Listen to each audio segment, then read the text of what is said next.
లత మీద పెట్టిన police complaint వెనక్కి తీసుకోమని. డబ్బిచ్చి మరీ వెళ్ళింది సార్. మిత్ర అని చెప్పింది.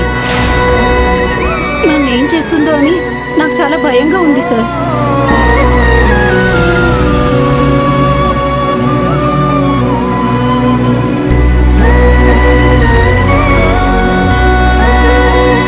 ఆనంది, క్యాంటీన్లో నీకు ఇష్టమైన టిఫిన్ చేశాను, వచ్చి కడుపు నిండా తిను. ఆనంది,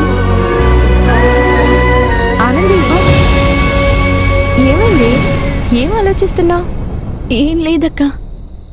నీ కడుపులో బిడ్డ గురించి ఆలోచిస్తున్నావు కదూ? కాదక్కా,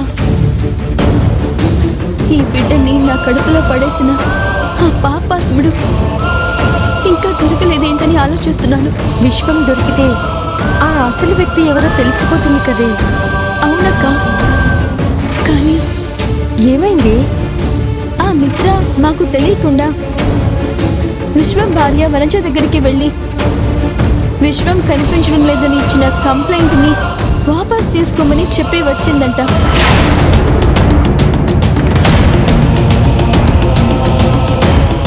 మిత్ర అలా ఎందుకు చేసింది? అది నాకు అర్థం కావట్లేదక్కా. నాకు అర్థమైంది. ఏమర్థమైందక్కా?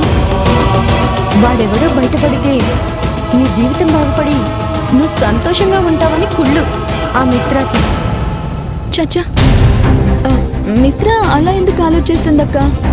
వసై అమాయకురాలా. ఆ మిత్రాన్ని నువ్వు నమ్మినంతగా ఎవరూ నమ్మరే.